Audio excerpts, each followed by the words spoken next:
Hi, this is Coach Rogers here with the Career Coach Talk Show, bringing yet another entry into our interview series. We have the wonderful architect by the name of Johnny Limones.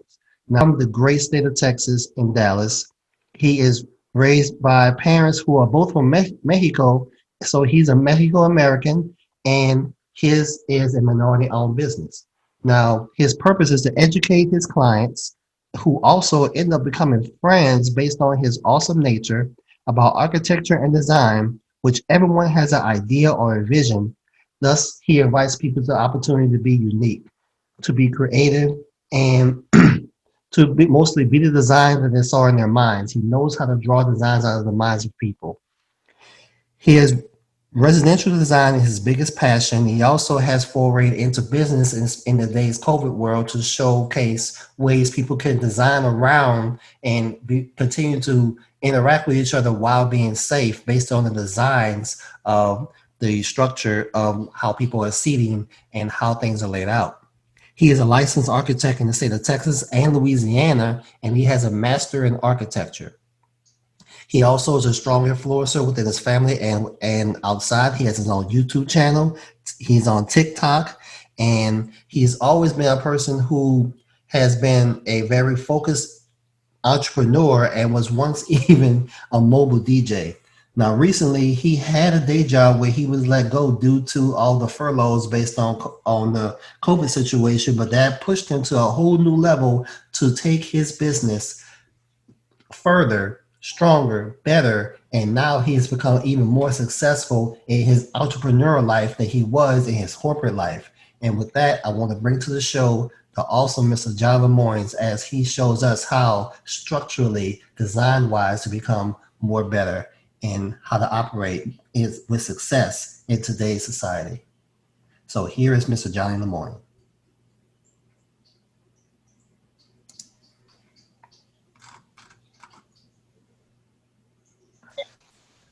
Johnny, buen dia. Hey Roger, how you doing? I'm doing good, man. Good to see you. Good to see you too. Good to see you too.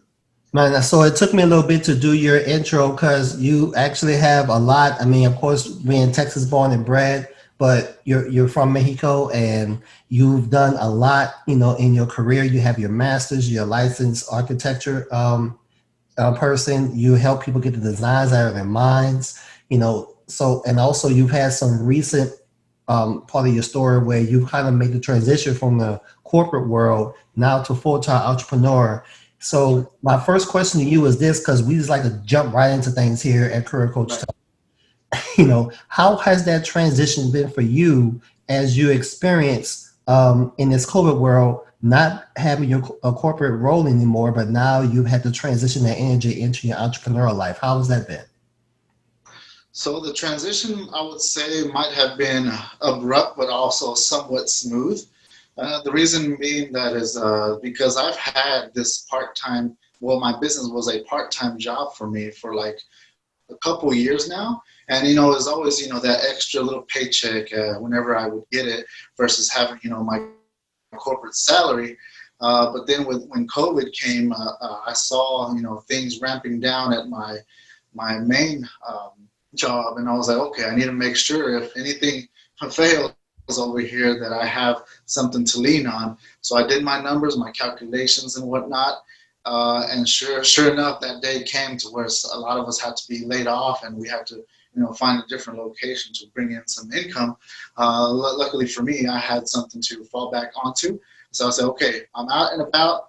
Now it's time to get real and give this a shot to be full time. I believe that this 2020, the year 2020 is the year of opportunity, even though there's all this chaos and whatnot happening.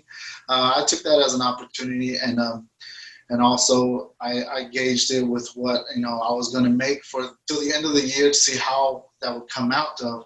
But a couple of things that you don't think of when you're in the corporate world, be like, oh, what is medical going to be like? What is taxes going to be like, or anything like that? Rather, pretty much all the underlying items that you have to think about. You have to do your own accounting. That's the part where I kind of hit a little speed bump there and have Mhm. to educate myself on that end. But I think we're past that speed bump and we're full steam ahead right now, and then it's pretty great, and I like it. So what has been your secret to success, saying in that transition? Because everyone hasn't had that, and had that successful experience. So what are some of the things you'd attribute your success to? Well, apart from being who I am, I've always been an entrepreneur. In the past, I've had many businesses that I've created, like even mobile DJ rather. But this time, as a full-time architect, I've always had that mindset, and also feeding off of other successful entrepreneurs. That's the biggest key. Listen to them. They're successful for a reason. I would listen to what quotes they would have, what to focus on. And I'll be like, okay, let me try that, let me try this. And sure enough, for the most part, it's, right on point.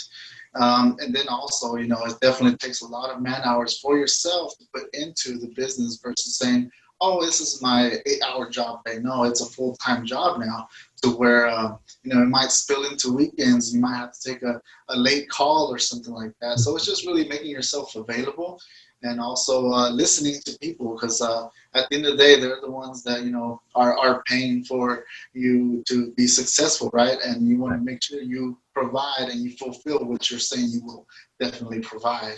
So one is listening, following already entrepreneurs that are already successful, and three, and definitely be yourself, because your personality is unique, and that's why people can go to you, because of you.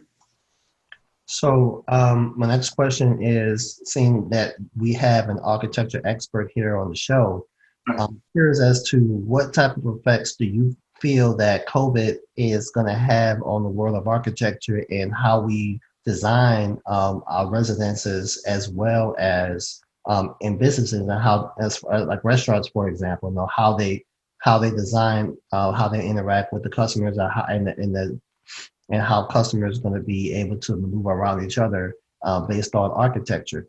Now, I will preface this by that this has had a historical impact on architecture. Like, for example, in the flu of there was 1917, 1918, the big flu pandemic. It affected the way bathrooms were created. Bathrooms used to have a lot of wood in it, say as a part of their architecture, but now when they took the wood out, because wood was so porous and it held on to so much bacteria and viral molecules. So that's why our bathrooms are so porcelain now, and with tile and everything like that. And now, because of that particular situation that affected the way architecture, address that in both commercial and in residence. So can you give us some examples of what you think this COVID situation is going to have on architecture overall? Okay, so what I've seen so far, and technically in regards to international building code, it hasn't been enforced yet. But us as architects, I know we all have now, gone back to rethinking the wheel, and it's like, okay, now the wheel has a nail in it, and how do we solve that problem? So the problem here is COVID-19, not just COVID-19, but any future diseases that might come, and we want to prevent that, and also create a habitable place for the public realm to function as it needs to be. So, for example, restaurants, you saw that they had to be closed down and couldn't have any dining space. So, what a lot of them allude to was, if you have a drive-through, that's your primary source of income. So, in response to that, a lot of restaurants have called back and said, "Hey, I need to add another drive-through stall if I can on my site." As architects, we investigate, we see if we can. If we can, we can't. If we can, we'll do it. If not, we'll figure out a different solution, whether it be a takeout window, or maybe demoing some of the existing building, because we see that a lot of the income was naturally coming through drive-throughs, or even theaters that they're suffering a lot, because a lot of their seats, they're side by side and everybody's enclosed in the same room. Right. So their solution was, X out some of the seats and whatnot, and we're done. But as an architect, we're like, okay, since we have that space to work with, maybe that's a table or something, or a separation barrier in between booths, and it creates a safe haven for those watching the movie, and feel comfortable saying like, hey, if I'm next to somebody, I'm not really next to them, but I'm protected by this barrier. And also any of that ventilation systems to make sure a lot of air is being cleaned out, and bringing in fresh air to make sure any toxins or anything like that are flushed out. and that's, taken care of there. And maybe even in our homes, as you enter the door, I know there's this idea of creating a extra vestibule at the front of the entry.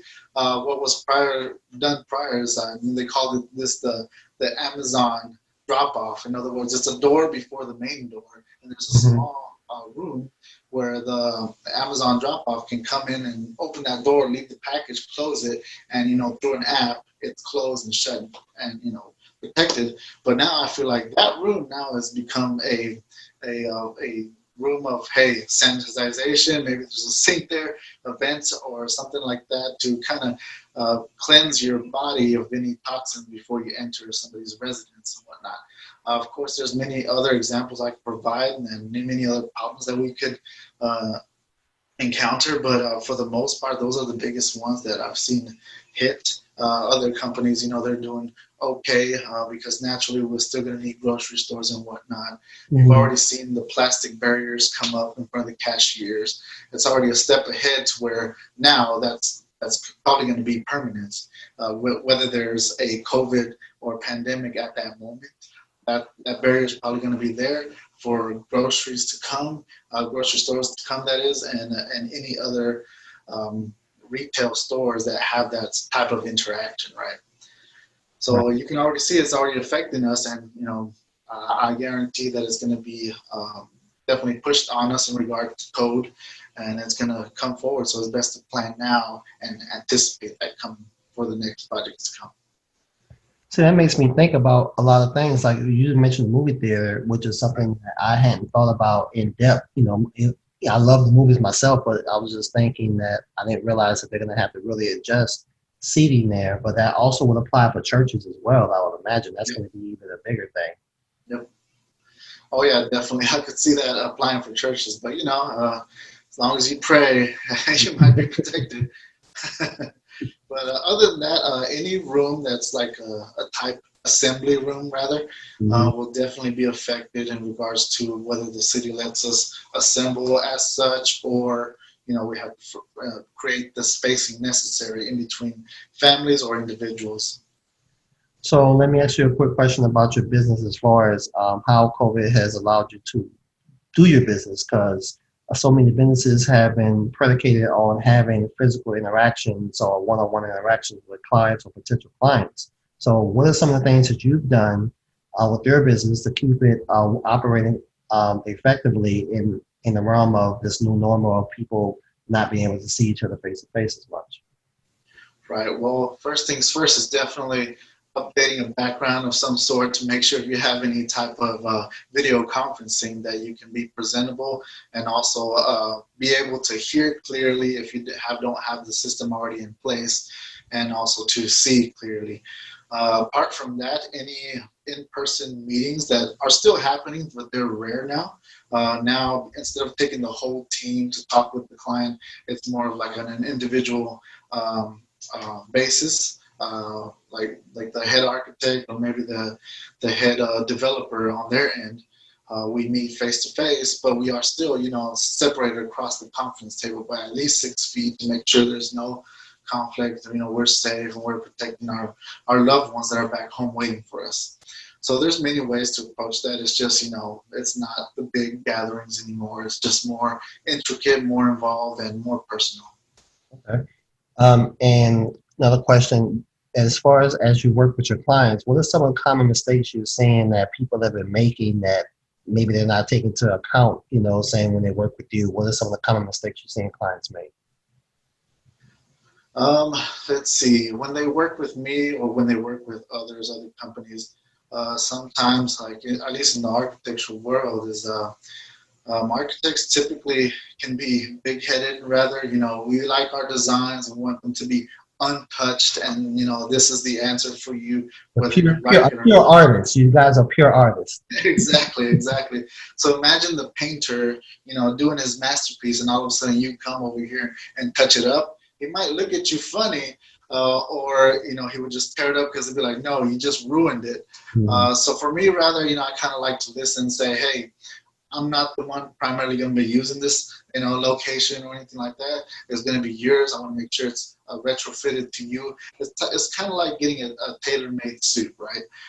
It's measured to fit. Well, you would know about getting tailor-made suits, man. Looking at you like this is what you do on the side.